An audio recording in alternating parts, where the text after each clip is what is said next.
Hola amigos, sean todos bienvenidos a mi podcast Conversando con Cheryl. El día de hoy tengo el honor de tener a Saraí Piñate. Ella es nutricionista egresada de la Universidad Central de Venezuela. Hola Saraí, ¿cómo estás? Hola Cheryl, gracias por la invitación. Bueno, para nosotros es un honor que hayas aceptado esta invitación y tenerte en este espacio. Gracias. Pues, ¿cómo fueron tus inicios? Bueno, claro, al principio era porque yo quería estudiar medicina y luego de intentarlo, al siguiente año decidí irme por el área de la nutrición porque, bueno, me gusta cocinar, me gustan los alimentos y entonces fue la manera en que yo encontré de unir la medicina con la alimentación. ¿Qué es tener una alimentación balanceada hoy en día? Claro, una alimentación balanceada que es aquella alimentación que nos aporta la energía y los nutrientes que son necesarios para el adecuado funcionamiento de nuestro cuerpo. Entonces, por eso nosotros necesitamos tener no solo una alimentación equilibrada, sino también variada, que nos permita alcanzar nuestros objetivos. Claro. Yo vi este tema súper interesante para traerlo a este espacio porque a veces estamos en tantas actividades y se nos pasa que todo deriva a veces de la comida. Exactamente, o sea, la alimentación es la base fundamental de la salud, aunque no lo es todo. O sea, para tener una salud óptima existen otros factores, como por ejemplo el ambiente donde nos encontramos, es decir, la sociedad, también la parte emocional. Sin embargo, lo que es en los alimentos es fundamental, porque ellos, según la alimentación que llevemos, podemos tener un mejor estado de salud. Por ejemplo, si comemos muchos azúcares, eso nos puede afectar de manera negativa.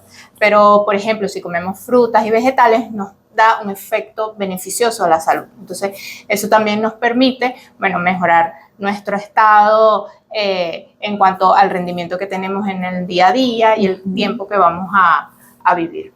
Tocaste un punto súper importante cuando hablaste de azúcar. ¿Qué sucede en nuestro organismo cuando tenemos una alimentación alta en azúcar? Claro, el azúcar, lo que llamamos el azúcar simple, azúcar refinada, y también aquí debemos incluir lo que es chuchería, chocolates, helados, dulces. ¿Qué hace en nuestro organismo?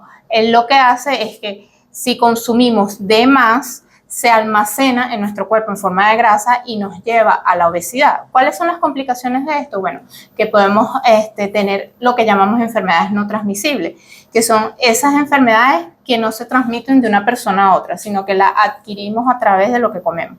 Okay. Como son la diabetes, la hipertensión, el colesterol alto, los triglicéridos, que eso genera que aumente el riesgo a fallecer de manera temprana si no lo tratamos a tiempo.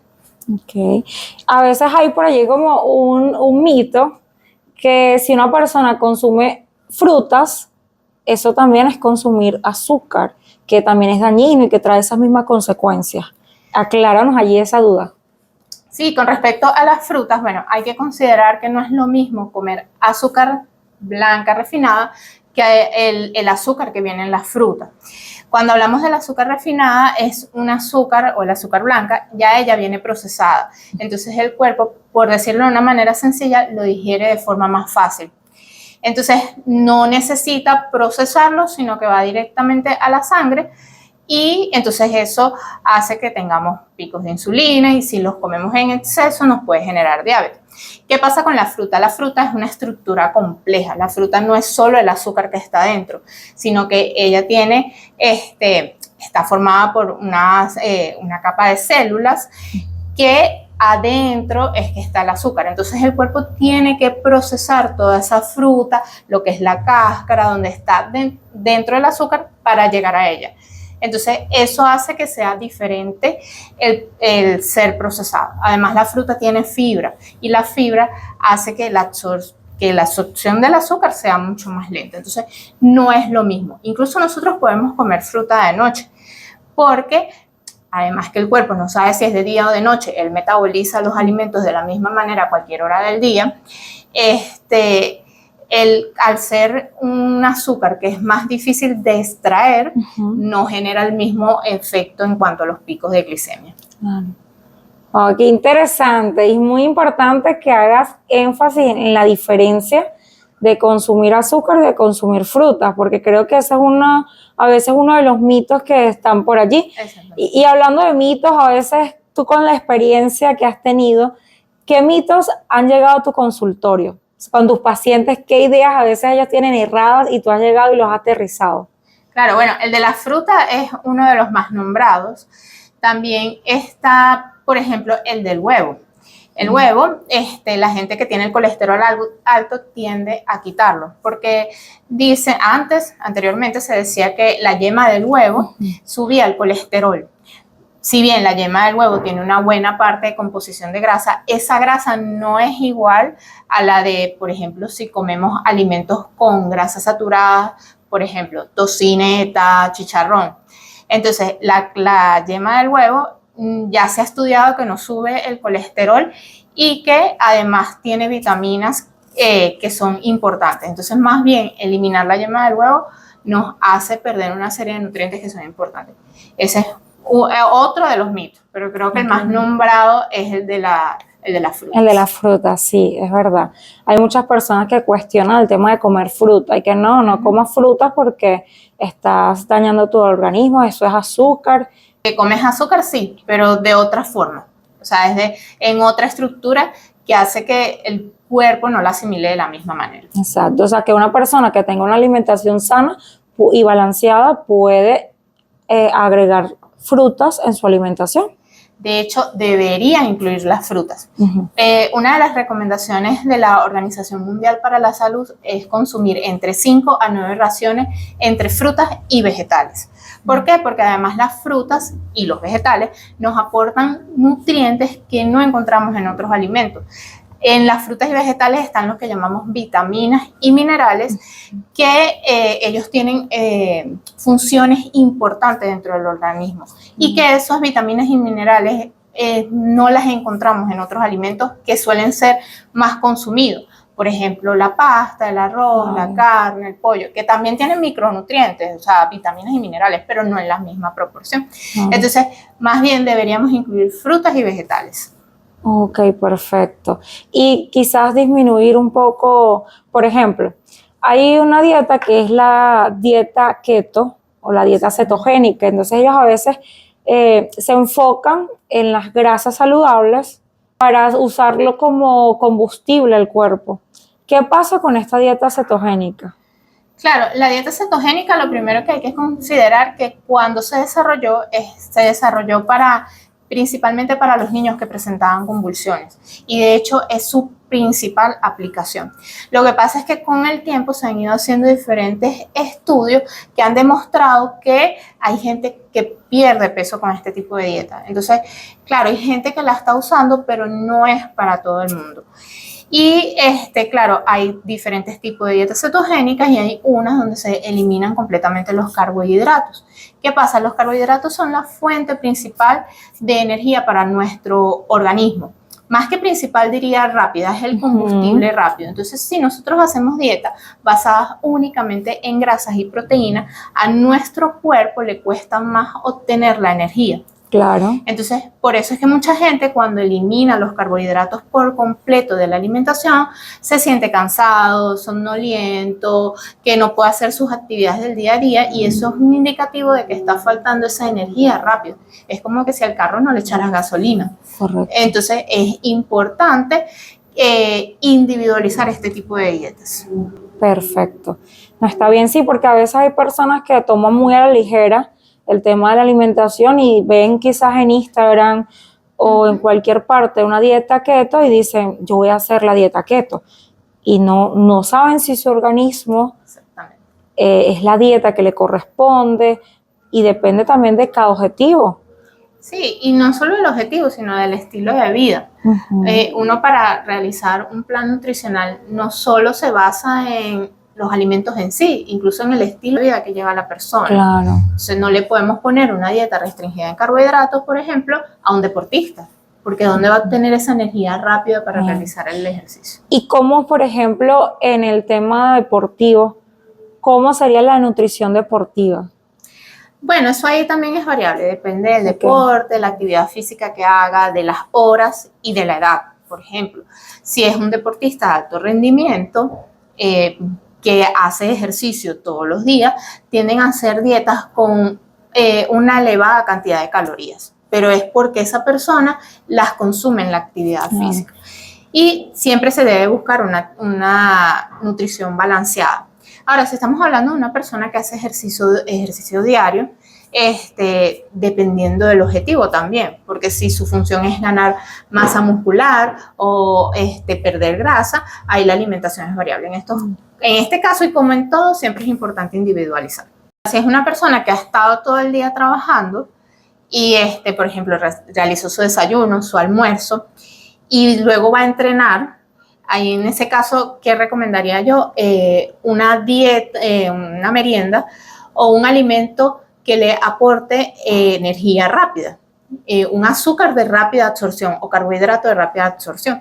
Y aquí es donde incluimos la fruta. La fruta es un carbohidrato de rápida absorción que le permite a la persona obtener la energía rápida para esa actividad física, porque hemos considerado que ya ha pasado todo el día, que de repente almorzó temprano, por ejemplo, si almorzó a las 12 y va a hacer esa actividad física a las 4 de la tarde, ya han pasado varias horas. Entonces, ahí uno incluye una merienda, como por ejemplo la fruta, para que la persona tenga energía de manera rápida y pueda rendir en el ejercicio. Claro. Y por ejemplo, ¿qué es recomendable comer antes de entrenar?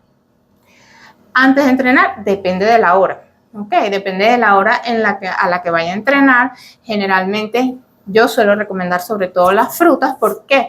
Porque como hablábamos anteriormente, son carbohidratos de rápida absorción, no se absorben de la misma manera que, por ejemplo, si nos comemos una galleta, porque además tenemos que considerar que las galletas, por ejemplo, también nos incorporan harinas y otros alimentos que no son saludables. Entonces, la fruta siempre es como una buena opción y es sencilla de obtener y fácil de comer. Pues. Perfecto. ¿Y si una persona, por ejemplo, entrena de noche? De noche, bueno, igual, dependiendo igual de la hora. O sea, si le gusta y dependiendo de lo que le guste también. Porque si le gusta cenar después del ejercicio, entonces igual se le pone una merienda pre-entreno, considerando también las horas anteriores que lleva sin comer. Claro. Porque también pasa el caso anterior, hay gente que entrena muy temprano en la mañana antes de irse al trabajo, entonces si lleva muchas horas de ayuno, lo recomendable es que haga una merienda antes de entrenar y luego de que entrene, su desayuno completo. Claro. Y una pregunta, hablando del ayuno, cuéntanos acerca del ayuno intermitente. ¿El ayuno es recomendable para todo el mundo o no es recomendable hacer ayuno? Explícanos. En términos generales yo no lo recomiendo, ¿okay? Porque ¿qué pasa? El ayuno que hacen es que pasan es variable, de 8 a 12 a 14 horas sin comer y entonces luego inician su alimentación diaria. ¿Cuál es la estrategia de esto? Que dentro de esa ventana que no comes, ingerir menos calorías para entonces obtener pérdida de peso. ¿Ok? Entonces, el objetivo de ellos es eso. ¿Qué pasa si tú dentro de las horas que sí puedes comer, comes mucha cantidad de alimentos y alimentos muy calóricos, estás igual llevando una dieta hipercalórica? ¿Qué quiere decir eso? Que probablemente todas esas calorías que te estás comiendo dentro de esa ventana que puedes comer no la estás gastando, porque de repente si eres una persona sedentaria o que no hace ejercicio, y dentro de las horas que comes chucherías, no comes a tus horas, comes muchos alimentos con grasa, entonces no estás generando ningún efecto. Entonces, con el ayuno intermitente, aunque yo no lo recomiendo, me han llegado personas que sí le gustan y lo quieren hacer y claro, ahí lo que jugamos es con la cantidad de alimentos que va a ingerir y el tiempo de ayuno. ¿Okay? Entonces, y también se recomienda que las horas de ayuno sean entre la noche y la mañana, o sea, que siempre se haga el desayuno.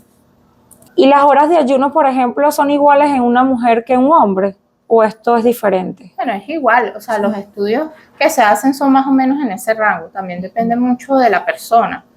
O sea, porque también tenemos que jugar con el tema de que a la persona si le da mucha hambre, porque también tenemos que pensar, si hacemos un ayuno muy prolongado y la persona cuando ya pueda romper el ayuno tiene un hambre muy excesiva, va a querer comer de más. alimentos de más de los que debería comer. Entonces también hay que jugar un poquito con eso. Por ejemplo, si nosotros reducimos o eliminamos el consumo de azúcares, las grasas saturadas las eliminamos también, reducimos el consumo de sal, entre otros alimentos, incluidos los procesados, vamos a obtener un beneficio, porque muchas veces cuando comemos este tipo de alimentos y en exceso, nos pueden ocasionar enfermedades. O sea, los alimentos, en términos generales, la realidad es que no hay alimentos buenos ni malos, sino que se juega es con las cantidades que se comen y la frecuencia. Si ocasionalmente comemos azúcar, no nos va a dar ningún efecto dañino sobre el cuerpo, pero si lo consumimos todos los días y en grandes cantidades, allí sí vamos a obtener problemas a la salud. O sea, eso quiere decir que, por ejemplo, una hamburguesa, que te comas un sábado una hamburguesa no está mal. No, porque hay personas que lo satanizan. No.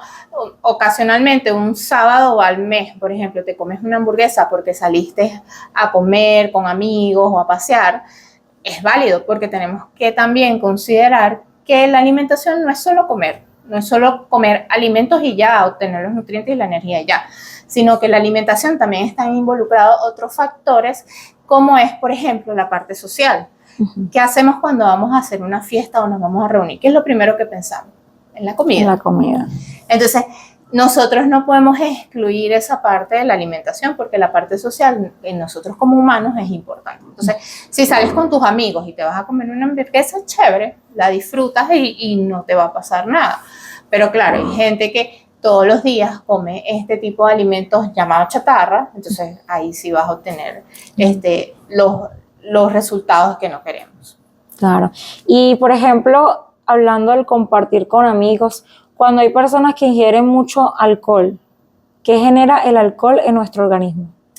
Claro, tenemos que considerar que el alcohol, primero, las bebidas alcohólicas tienen muchas calorías. O sea, parece mentira. Por ejemplo, una cerveza aporta 7 calorías por cada gramo, entonces son muy calóricas y uno, por ejemplo, las personas no se toman una cerveza, sino se toman varias.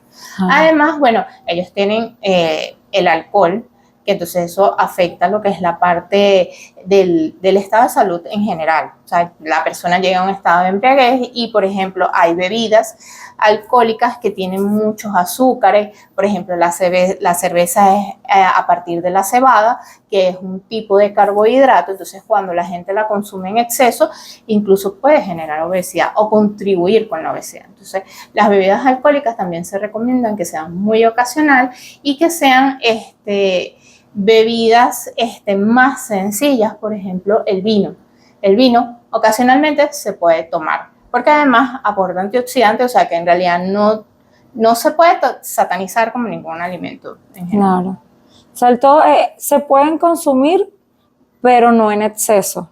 Exactamente. Todos los alimentos se pueden consumir, no en exceso, al menos que la persona tenga una enfermedad o una condición que así lo requiera. Por ejemplo, las personas en la condición de diabetes tienen que eliminar el azúcar de su alimentación diaria, porque su cuerpo no procesa de manera adecuada el azúcar y eso genera complicaciones a largo plazo.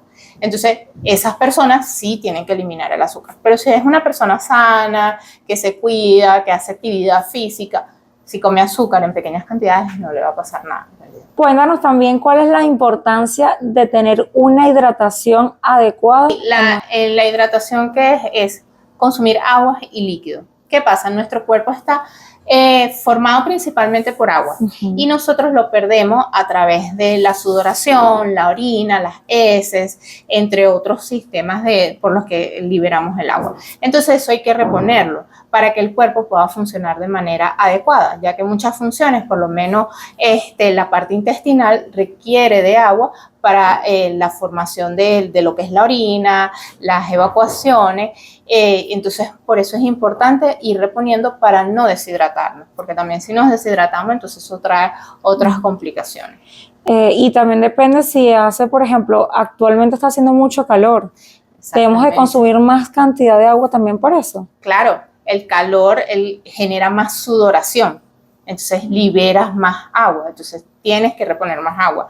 Y además eso también interviene en la regulación de la temperatura del cuerpo.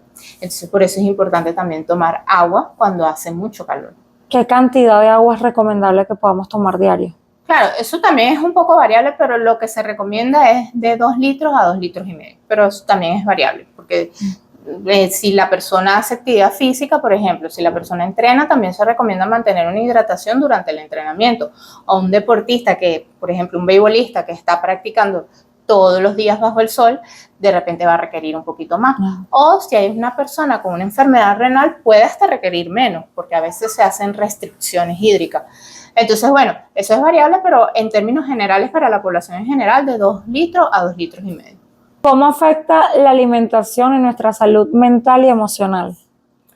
Claro, en cuanto a la parte emocional, parece mentira, pero los alimentos influyen muchísimo. Claro. En la parte de los neurotransmisores, que son los que te permiten la transmisión de las emociones y todo esto, participan lo que llamamos precisamente los neurotransmisores, y ellos se forman a partir de aminoácidos. Los aminoácidos son los componentes de las proteínas. Entonces, si nosotros consumimos cantidades suficientes de proteínas, estamos favoreciendo la formación de esos neurotransmisores. Y lo otro, que también hay muchos alimentos que afectan la parte emocional, por lo menos el café, el chocolate, los tés, los refrescos, el azúcar. Se ha visto que más bien no nos favorece en cuanto a la parte emocional, porque ellos, bueno, por ejemplo, el café y el té, lo que hace es que la persona duerma menos, y si una persona duerme menos, en términos generales no se va a encontrar bien. Entonces, sí que es importante la alimentación dentro de la parte emocional. Y hay otros alimentos que más bien favorecen esa parte de los neurotransmisores, por lo menos el cambur, a través del potasio, favorece esa formación de neurotransmisores, por ejemplo. ¿Ok? Entonces, bueno, la alimentación es importante a nivel del cuerpo. ¿Qué alimentos afectan nuestro sistema nervioso? Bueno, los que nombré: refrescos, té, el café en exceso, los azúcares simples o chucherías, chocolates en exceso. Todo eso afecta la parte de las emociones y los neurotransmisores. Hablemos del magnesio y del omega 3. Yo tengo entendido y sé que estos se deben de consumir prácticamente de por vida. Explícanos si eso es del todo cierto. ¿Qué papel juega en nuestro organismo el omega 3 y el magnesio? Ajá, bueno, el magnesio tiene un papel fundamental a nivel de la energía y de la parte muscular, ¿ok? Entre otras funciones. Claro, tiene muchas más, pero para reducirlo. Y la parte de los omega 3 favorece lo que es la parte de las grasas buenas, que son llamadas coloquialmente grasas buenas, porque está el colesterol y los triglicéridos, que son los llamados malos. Entonces, el omega 3 favorece la formación de esa colesterol bueno. Okay. Entonces, ¿qué pasa? En cuanto a las cantidades que debemos tomar o suplementarlo de por vida, si nosotros logramos llevar una alimentación balanceada y en suficiente cantidad, en términos generales, este tipo de suplementación no es necesario.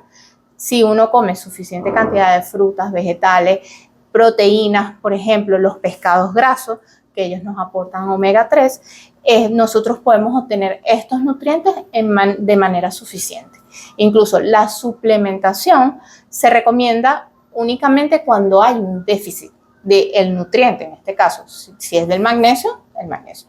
Lo que pasa es que, claro, hoy en día el magnesio, sobre todo más el magnesio que el omega 3, ahorita está más de moda, porque también, bueno, se ha visto que influye en la parte del sueño, en la parte de la energía. Entonces, bueno, la gente ahorita lo está suplementando, pero si llevas una alimentación saludable no hay de qué preocuparse. ¿Y cómo, por ejemplo, podemos llevar una alimentación saludable a bajo presupuesto? ¿Es posible eso? Totalmente posible. Hay muchos alimentos que son económicos y que nos aportan una cantidad de nutrientes increíbles. Por ejemplo, la sardina es un tipo de pescado que nos aporta omega 3 y que además es económico. Entre otros alimentos que son económicos y que son una buena fuente de proteínas y de nutrientes son los granos, las lentejas, las caraotas, cualquier tipo de granos. Y en cuanto a las frutas y vegetales, en este caso yo siempre recomiendo comprarlos de temporada. Por lo menos ahorita estamos en temporada de mango, es una fruta que está más económica, igual con los vegetales. Hay momentos en los que están más económicos, entonces ahí tenemos que jugar con ese tipo de frutas y vegetales para ahorrar nuestro presupuesto. Además, otra fuente de proteína que es muy buena, la del huevo. Es económica y es la proteína más completa. Entonces, se puede llevar una alimentación saludable con un bajo presupuesto. Perfecto. ¿Y qué tipo de vegetales, por ejemplo, recomiendas más consumir? Se pueden comer todos los vegetales. En realidad, en cuanto a los vegetales, no hay ningún tipo de restricción, solo que tenga alguna enfermedad o condición que lo requiera. Porque, por ejemplo, si una persona tiene una enfermedad digestiva, entonces uno tiende a eliminar, a restringir un poco los vegetales que producen más gases, distensión, como el brócoli, coliflor, el pepino, el repollo, pero solo en casos puntuales que la persona lo requiera. Pero si es una persona saludable, cualquier tipo de vegetal es una buena opción. Hablemos también de los energizantes. Los energizantes, ¿qué daño le ocasionan a nuestro cuerpo? Bueno, los energizantes que en general ellos contienen sobre todo cafeína y mucho azúcar. Y en general eso es azúcar simple, porque ¿cuál es la idea de la bebida energizante? Darnos energía. Y como te comentaba, los carbohidratos que se absorben de manera rápida, ellos aportan energía rápida. Claro, no es igual que el de las frutas, el azúcar, pero esas bebidas están muy llenas de azúcares simples y de cafeína. Entonces afectan nuestro sistema nervioso, como comentaba anteriormente, y además al tener mucho azúcar, pueden contribuir a la parte de la obesidad si no se hace la actividad física suficiente para consumir ese azúcar que comemos. Y quizás esto también puede afectar nuestro corazón. Claro, porque una de las cosas que hacen estas bebidas energizantes, como tienen grandes cantidades de cafeína, la cafeína aumenta el bombeo de la sangre. Entonces eso afecta también la salud cardiovascular. ¿Qué alimentos pueden afectar nuestro corazón?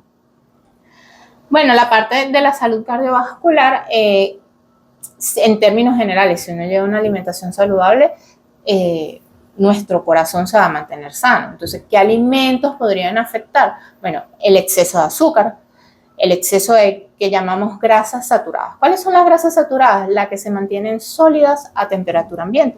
Por ejemplo, la manteca vegetal, el tocino, que son grasas que uno las deja fuera de la nevera y están duras. En cambio, si vemos los aceites siempre están líquidos, aunque estén fuera de la nevera, dentro de la nevera o fuera de la nevera. Entonces, ¿qué pasa con las grasas saturadas? Esas grasas saturadas se van acumulando en las arterias y en las venas. ¿Qué son las arterias y las venas? Son, un modo sencillo, como decir unas mangueras. Okay. Y si adentro vamos acumulando grasas, ellas se obstruyen. Entonces, por eso las grasas saturadas debemos de reducir el consumo de azúcar, porque el consumo de azúcar, cuando ese azúcar no se utiliza, la forma de utilizar el azúcar que nosotros comemos es a través de la actividad física. Si uno no hace ejercicio y no tiene una actividad física suficiente, ese azúcar se transforma en grasa. Entonces también se va acumulando allí. Y lo otro, bueno, es el consumo de sal, reducir el consumo de sal, porque la sal puede aumentar lo que es la parte de la circulación. Entonces la sal también es importante reducirla. ¿Y qué consejos nos darías para mejorar la digestión? Bueno, para mejorar la digestión, lo primero es masticar bien los alimentos. La digestión de los alimentos empieza en la boca. Hay gente que come muy rápido y entonces nos olvidamos que allí empieza la digestión. Entonces debemos masticar bien los alimentos, y lo otro que también es importante, no acostarse enseguida, después de que hemos ingerido los alimentos, porque esto genera que el estómago no los pueda digerir muy bien y puede producir reflujo gastroesofágico, es decir, esa acidez o ardor estomacal. Entonces, yo diría que lo más importante es masticar bien los alimentos y no acostarse enseguida después de comer. ¿Y cuál es la importancia de leer la etiqueta de los alimentos al comprarlos? Bueno, la etiqueta es la que nos informa qué alimento estamos comiendo. ¿Okay? Básicamente, la etiqueta nos da primero qué alimento estamos comiendo, la descripción, y además nos da los ingredientes y la tabla nutricional. Entonces, que ¿por qué es importante leer esa etiqueta? Porque muchas veces creemos que el alimento que estamos comprando es saludable, pero cuando lo volteamos y vemos la etiqueta y los ingredientes, nos damos cuenta que puede ser un alimento rico en azúcar, rico en grasas saturadas, que aunque no lo pareciera en su parte original, o sea, en su etiquetado delantero frontal, en la parte de atrás, cuando vemos la etiqueta nos damos cuenta la cantidad de nutrientes que tiene. Entonces, lo otro que también es importante leer en la etiqueta es la ración recomendada, porque muchas veces creemos que el empaque completo es la cantidad de calorías que dice allí. No, generalmente en la etiqueta nos dice la cantidad o la ración recomendada, es decir, qué cantidad de ese alimento te recomiendan comer y los ingredientes. También, bueno, la etiqueta también es muy importante en las personas, por ejemplo, que son alérgicas. Hay alimentos que parecieran que no tienen lo que llamamos alergenos y sí los tienen. Entonces, la etiqueta nos da a nosotros, nos da la información necesaria para saber qué es lo que estamos comiendo. Con respecto al gluten, bueno, ahí están las personas que son alérgicas al gluten. A esas personas sí hay que restringirles completamente el gluten, porque ¿qué pasa? Su cuerpo no lo procesa. O sea, lo come, pero no lo procesa y más bien les puede hacer daño. A los niños en general, yo considero que hay que exponerlos a todo tipo de alimentos y educarlos a cómo comerlos. ¿Okay? Hoy en día está muy de moda eliminar o restringir el gluten y eso hace que las dietas sean muy restrictivas. Entonces, si tu niño no tiene ninguna alergia o intolerancia al gluten, yo diría que es recomendable que lo consuma. Claro, dependiendo, porque por ejemplo, el gluten, por ejemplo, están los dulces y chucherías, no es que le vamos a dar dulces y chucherías en grandes cantidades. Es recomendable los suplementos, la queratina. Bueno, con la suplementación, que primero tenemos que entender que es un suplemento. Un suplemento es algo que complementa nuestra alimentación. En términos generales, la suplementación solo se debería dar en las personas que lo requieren. Claro, cuando una persona va al gimnasio, generalmente tiene unos objetivos que es ganar masa muscular.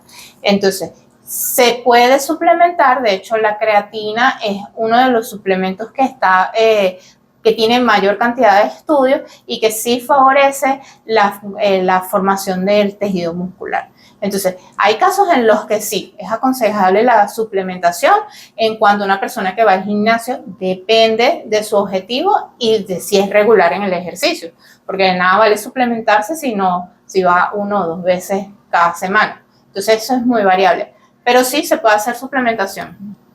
Es recomendable si la persona lo requiere en función de sus objetivos. Okay, en función de los objetivos, claro. Claro, en cuanto a tener una alimentación balanceada, yo siempre recomiendo más que todo mejorar los hábitos. Okay. Es una manera fácil y que tú lo puedes mantener a lo largo del tiempo. Entonces, si eres una persona que, por ejemplo, toma refresco todos los días, pero que también sientes que te va a costar dejarlo, yo te recomendaría que lo fueras reduciendo poco a poco, ¿ok? O sustituirlo por algún alimento que te permita no requerir tanto de él, ¿ok?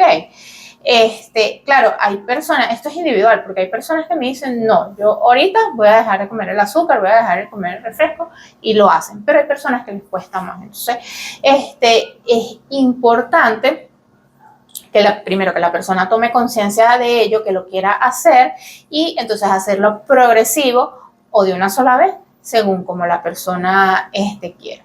Y bueno, para cambiar un hábito también tenemos que considerar que nos toma tiempo. No todas las personas somos iguales de que decimos hoy voy a cambiar esto y lo hacemos. A otros nos cuesta y eso es completamente válido. Entonces, lo importante es que lo vayas haciendo. ¿Okay? Sí, a veces hay dietas o planes de alimentación que te dicen, en 21 días ya cambias, en 21 días ya lo hiciste, y eso es mentira. Bueno, puedes obtener cambios, porque en 21 días se pueden obtener cambios, claro, y se pueden obtener hábitos también, pero también depende del tipo de dieta. Si es una dieta muy restrictiva, donde eliminas alimentos en grandes cantidades o no te aporta la energía suficiente, va a llegar el momento que lo vas a querer dejar de hacer porque no te vas a sentir bien. Y esa es la importancia de tener también una alimentación que sea sostenible. Exacto. Que la persona y que se adapte al estilo de vida de cada persona. todo, porque yo digo que es mentira porque una persona que dice hoy no, bueno, yo hoy amanecí con ganas de comer saludable y ya, y fue con la nutricionista, me mandaron mi dieta, de repente pasó una semana y lo hiciste bien y después la siguiente semana ya volviste a caer en lo mismo. Entonces hay personas que dicen, no, como que ya esto no es para mí y lo dejan a un lado, otras que sí tienen la constancia y se van dedicando, pero es un proceso diferente para cada persona. Claro, porque todos somos diferentes y lo primero que tenemos que tener es compromiso con nosotros mismos. Y por eso es que nosotros como nutricionistas también individualizamos mucho.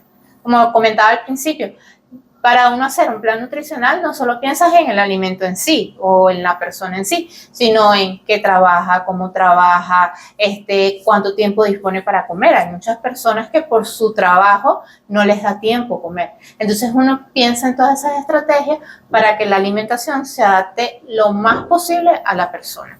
Entonces es importante que esa alimentación sea llevadera a largo plazo, que la persona lo pueda cumplir y también, bueno, tiene que haber un compromiso de la persona tiene que querer para poder realizar ese plan nutricional.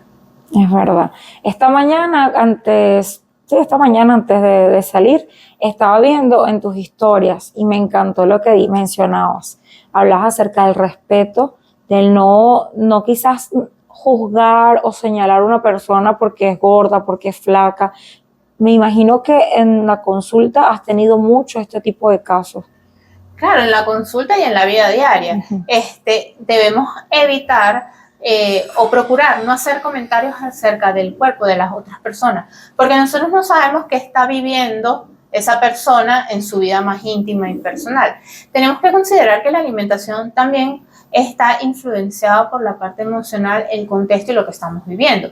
Una persona puede aumentar o ganar de peso por una enfermedad. Entonces, si esa persona está enferma, está tratándose con una enfermedad y le dices, está gorda, esa persona se va a sentir mal y eso va a generar que su parte emocional disminuya, se sienta triste, se sienta mal y eso para la sanación de esa enfermedad no es lo más adecuado. Entonces, como no sabemos qué está viviendo esa persona, siempre es recomendable evitar hablar del cuerpo de las personas, especialmente si no sabemos el contexto o lo que está viviendo. No, el respeto, partir siempre es el respeto. Exactamente. Porque es verdad, a veces hay personas que emiten comentarios que no sé si es que se reflejan o lo hacen con mala intención sin saber cómo lo puede tomar otra persona. Quizás esa persona tiene la autoestima bien y ni le interesa lo que le dijiste. Exacto. Pero hay otros que no saben si está pasando un proceso y tu comentario es añadirle más. Sí, y también hay mucha gente que incluso le da más hambre cuando tiene mucho estrés, cuando tiene muchas actividades a nivel laboral. Entonces hay gente que tiende a aumentar la ingesta de alimentos, pero también hay gente que tiende a disminuir la ingesta de alimentos. Entonces puede pasar que esa persona venga y le diga, mira, has perdido peso, que también pasa, y resulta ser que tiene una carga de estrés laboral que no lo está permitiendo comer y disfrutar de los alimentos. Entonces, por eso, como tú dices, respetar porque no sabemos el contexto de la persona. Incluso esto se asocia al mismo estrés, ansiedad. Hay gente que por el estrés y la ansiedad toma mucho café y el café tiende a quitar el sueño. Incluso las bebidas, los refrescos, al tener cierta cantidad de azúcar también afectan el sueño. Entonces debemos evitar este tipo de alimentos cercanos a la hora del sueño y evitarlos en exceso, porque por ejemplo una persona que tiene mucho estrés y ansiedad y tiende a tomar mucho café, o sea, puede dejar de tomar café unas horas antes de dormir, pero qué cantidad de cafeína hay en su cuerpo que ha tomado durante el día. Entonces, claro, la alimentación incluso es importante para el sueño y como hablamos anteriormente, para la parte emocional. Sí. Hay personas que quizás dicen, no puedo dormir porque tengo estrés y ansiedad y no se dan cuenta que durante el día consumieron mucha cafeína y también eso es lo que está afectando. Exacto, contribuye, porque puede ser que por otros factores sí la persona tenga estrés y ansiedad, pero entonces el tomar el exceso de café más bien contribuye a ese estrés, a esa ansiedad y al dormir menos. Y al dormir menos, haces como un círculo vicioso, tienes más estrés y ansiedad. Entonces, bueno, son bebidas o alimentos que se pueden consumir en cantidades controladas y bueno, también ver esa parte emocional, porque la parte emocional influye mucho en lo que es la alimentación. En términos generales, una buena alimentación, ¿cómo podemos llevarla? Reducir el consumo de azúcares llamados simples, azúcar refinada, chucherías, dulces de pastelería, los alimentos con mucha grasa, especialmente grasas saturadas, que son, por ejemplo, embutidos con muchas grasas, la manteca vegetal, la mayonesa, las grasas como nombraba anteriormente, grasas sólidas, como la manteca. Hay mucha gente que cocina con manteca.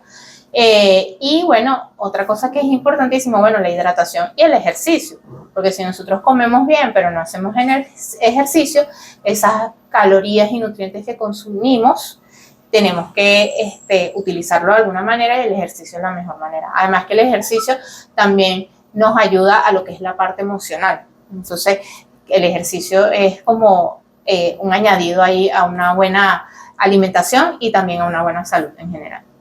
Qué excelente. Gracias por toda esta información que nos brindaste el día de hoy.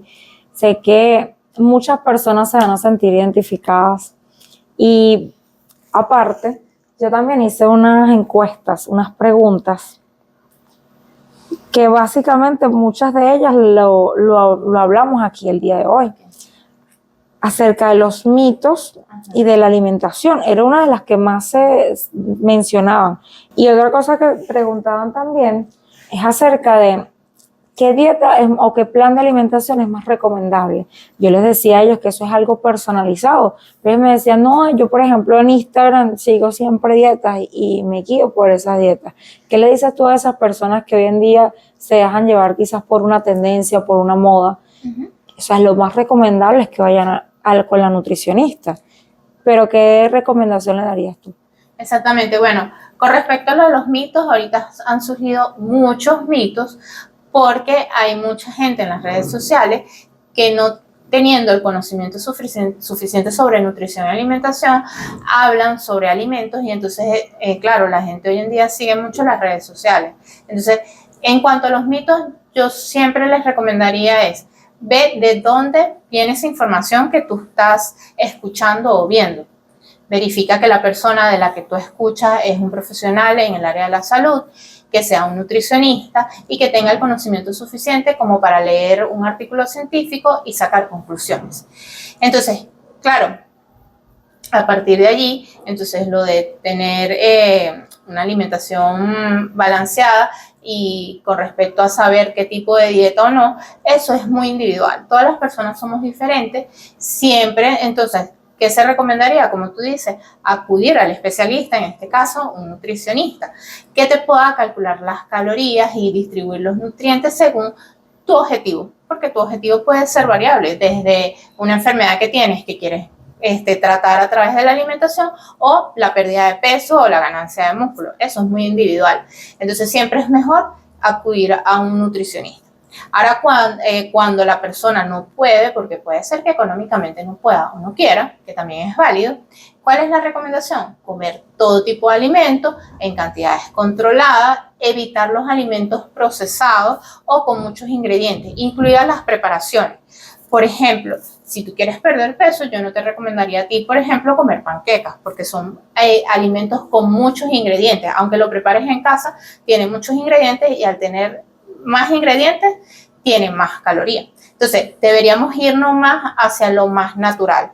Por ejemplo, en vez de comprar un jugo de manzana, comerte una manzana. Entonces, mientras menos procesado esté el alimento, es mejor. Perfecto. Y que, por ejemplo, alguna de las personas me preguntaba también que qué es un déficit calórico. Un déficit calórico, ¿qué pasa? Nosotros requerimos una cantidad de calorías para consumir en el día, que es la que nos va a permitir tener un estado óptimo de salud.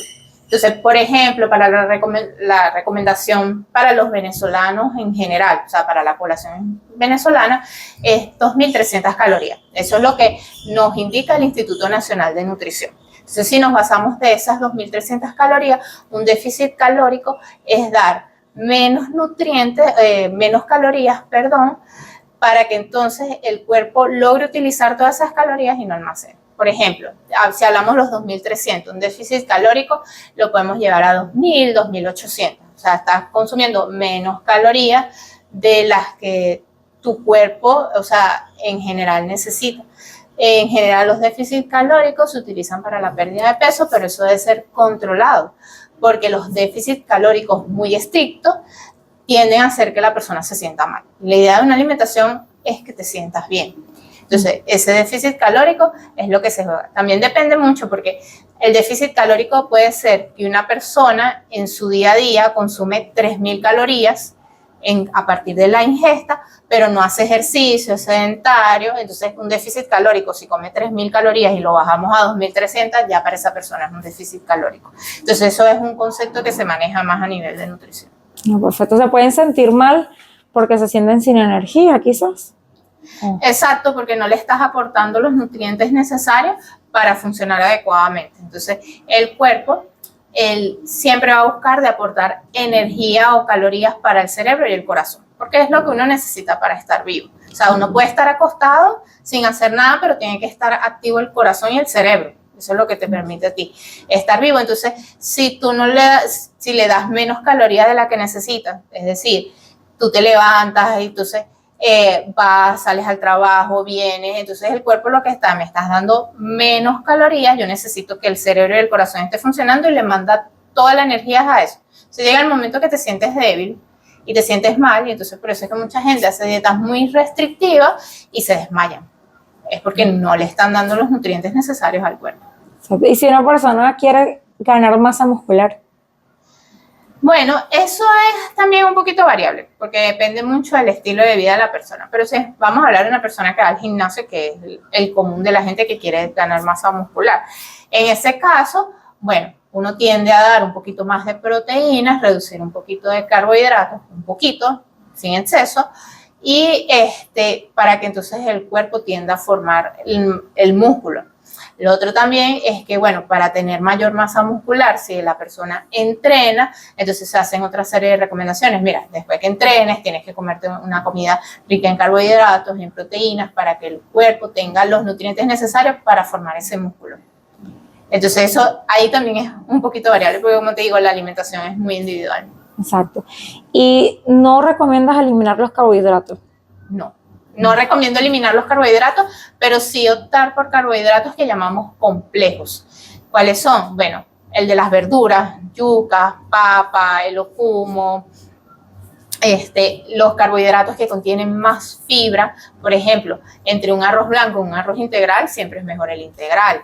Y en cuanto a la pasta y el arroz blanco en general, ellos también se pueden consumir. Ellos son carbohidratos complejos, pero como todo, cantidades controladas. Cantidades controladas, perfecta. Sara, ¿hay algo que te gustaría agregar? Bueno, lo que me gustaría agregar es que en cuanto a la alimentación hoy en día, ver de dónde obtienen la información, verificar si esa persona a la que ustedes están escuchando es un profesional en el área de la salud, porque la alimentación puede afectar nuestra salud de manera importante. Entonces, siempre es bueno verificar de dónde obtienes la información y si tienes muchas dudas, acudir con el nutricionista. Buenísimo. Sara, ¿dónde podemos encontrarte? ¿Dónde estás dando las consultas? Ajá, las consultas yo las hago en el Centro Médico Paso Real y en el Centro Médico Bechtel en Connex, y de manera online pueden obtener toda la información a través de mis redes sociales. ¿Cuál es tu usuario? Nutri-Pinate, P-I-N-A-T. Perfecto. Sabes que en la descripción me habías comentado que habías hecho varias especialidades. Cuéntame acerca de las especialidades que has hecho. Sí, bueno, tengo especialidades, bueno, en el área de consejería y lactancia materna, en educación terapéutica en diabetes, y además tengo una maestría en ciencia de los alimentos. Perfecto. La lactancia materna también es de vital importancia, tener una alimentación equilibrada en ese proceso. Claro, porque además en ese momento quizás es donde el niño también necesita consumir todo, bueno, desde el día 1 del embarazo, pero en la lactancia, ¿cuál es la diferencia cuando el bebé está en la barriga o cuando ya estás lactando al momento de tener una alimentación balanceada? O sea, ¿qué recomiendas? ¿Es diferente o se mantiene casi igual? Bueno, cuando una mujer está en el estado de gestación, es decir, que está embarazada, sus requerimientos calóricos aumentan, porque parte de sus nutrientes que consume son para el bebé. O sea, una parte es para la formación del bebé y una parte es para ella. Entonces, claro, ahí es variable. También, como toda la nutrición, hay que individualizar, porque si es una mamá que tiene sobrepeso y queda embarazada, entonces hay que controlar la cantidad de nutrientes. O si es una mamá que cuando queda embarazada más bien está en desnutrición, ahí también es variable. Pero si en términos generales es una mamá sana, que ha planificado su embarazo, sí requiere un poquito más de nutrientes y bueno, también se considera que coma alimentos ricos en omega 3, omega 9, porque eso favorece el desarrollo neurológico del bebé, que tenga un aporte suficiente de proteínas para la formación de ese bebé también, y bueno, de vegetales y frutas para tener los micronutrientes. Ahora, después que el bebé nace, la alimentación también varía. Para la mamá, en ese caso, sigue habiendo un aumento de los requerimientos de calorías, mucho menores, pero sigue siendo mayor. Lo otro y también importante es la hidratación, mantenerse bien hidratada, porque a través de la lactancia materna o de la leche materna es otro medio por el que liberas agua. Y también es importante nombrar que la lactancia materna es el alimento completo e ideal para un bebé. De hecho, los primeros días lo que se libera es el calostro y incluso se dice que es la primera vacuna del bebé, porque tiene tantos anticuerpos que evitan que el bebé se enferme. Además, la lactancia tiene otros beneficios, como que es gratis. No tienes que andar con el tetero, con el agua, la pañalera llena de cosas, sino que ya lo tienes disponible. Y lo otro es que siempre la leche materna siempre es suficiente y se produce según las necesidades del bebé. Entonces, si por ejemplo el bebé le da un poquito de diarrea, esa leche tiende a tener más agua. O si el bebé está un poquito bajito de peso, tiende a tener más calorías. Entonces, el cuerpo es tan sabio que es capaz de adaptar esa leche a las necesidades del bebé. Y lo otro, que también con la lactancia, se da un apego con la mamá, porque entonces el dar pecho libera una serie de hormonas que generan a nivel emocional, tanto para el bebé como la mamá, una conexión que es única. Qué hermoso las personas cuando pasan por ese proceso. Sí. Sí, que en lactancia es verdad, eso crea una conexión y un vínculo especial con los bebés. Exactamente. Qué bonito. Mencionaste algo importante cuando dices que nuestro cuerpo, nuestro organismo es muy sabio. Debemos estar totalmente agradecidos por nuestro cuerpo, porque esta es la máquina que nos permite movilizarnos día a día. Entonces, también en parte hay que ser agradecidos con nuestro cuerpo, y una forma de ser agradecidos también es consumiendo cosas, alimentos, y teniendo una alimentación que favorezca nuestro cuerpo, porque creo que es nuestro templo. Por lo tanto, una forma de cuidarlo y de demostrarnos amor propio también es a través de los alimentos, ¿verdad? Exactamente, o sea, el cuerpo es nuestro vehículo, o sea, es donde habitamos realmente. Entonces, si lo cuidamos, vamos a estar bien y vamos a disfrutar de él. También tiene que haber una parte de aceptación, porque es que los medios sociales muchas veces nos hablan de que la mujer se tiene que ver de tal manera y el hombre se tiene que ver de tal forma. Y somos diferentes, o sea, nosotros no somos repetibles. Entonces, tanto como no nos parecemos el uno al otro en cuanto a las características físicas, no es la forma del cuerpo tampoco. Entonces, hay gente que tienden a ser más rellenitas, pero que son saludables, porque me ha pasado que tengo pacientes que son rellenitas o que no tienen el tipo de cuerpo estipulado por la sociedad, pero que hacen ejercicio, que llevan una buena alimentación, que se sienten bien en cuanto a su salud física. Entonces, eso también es importante, aceptar que no todos los cuerpos son iguales, porque también he tenido pacientes que son delgados, pero no hacen actividad física, comen dulces, comen chucherías, que por su metabolismo esto no los engorda. Entonces, tenemos que aceptarnos como somos, y aceptar que no todos los cuerpos son iguales y que por eso tampoco podemos comentar del cuerpo de las demás personas, porque todos somos diferentes. Y creo que es algo que nos hace únicos, que nos hace especiales, es eso, aceptar las diferencias. Y que aburrido un mundo donde todos seamos iguales, Más bien, Exacto. qué maravilloso que tenemos la bendición de que todos somos diferentes y que de una forma u otra todos aportamos algo de valor al mundo. Todos somos especiales. Todos somos especiales, esa es la actitud.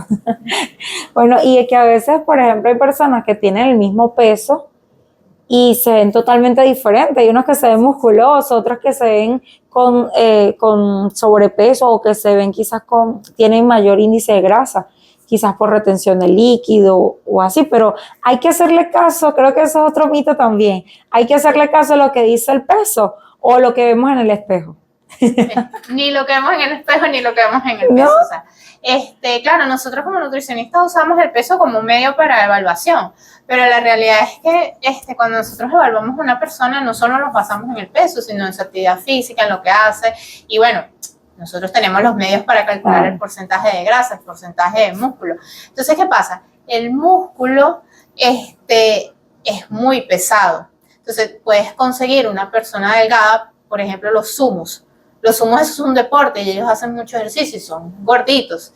Tú los pesas, pero como son músculos, ese peso es fibra muscular y eso es saludable. Pero una persona que no te hace ejercicio y que es obesa puede pesar igual que un sumo, pero tiene mayor porcentaje de grasa visceral, grasa en términos generales. Entonces, ahí es donde tenemos que ver que el peso no lo es todo. Igual una persona delgada. Hay personas delgadas con un porcentaje de grasa alto. En cambio, hay personas delgadas con un porcentaje de músculo alto, que quiere decir que pueden pesar igual, pero la composición corporal no es igual. Y entonces es allí. Tenemos que tratar de tener menos grasa corporal y eso se hace a través de una buena alimentación y actividad física. Genial. Otra de las cosas que me preguntaron fue acerca de la piña. O sea, la piña o la concha de la piña. Sabes que hay personas que hierven la concha de la piña, ajá, se la toman para desinflamar. ¿Esto es del todo cierto o esto es falso?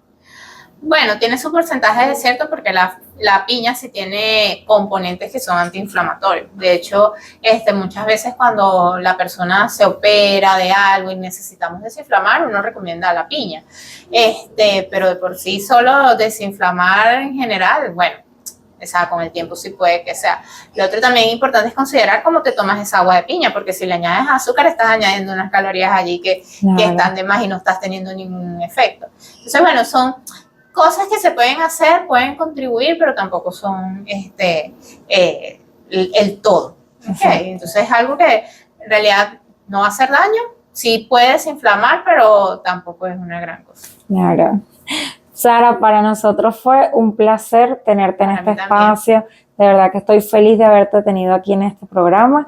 Y bueno, estás invitada para otro programa donde me gustaría que podamos hablar más acerca de la lactancia materna y todos estos beneficios y nos cuentes más de tu experiencia en esta parte. Me encantaría porque la lactancia materna también me encanta hablar sobre eso. Claro que sí. Bueno, y aprovechando, todas las personas que tengan alguna duda acerca de la lactancia materna o que quieran profundizar más en este tema, pueden dejar sus comentarios también, que va a ser el próximo programa que vamos a tener entonces. Dale, muchas gracias. Gracias a ti también, Sara. Bueno, nos vemos, será hasta un próximo episodio de Conversando con Cheryl, el podcast.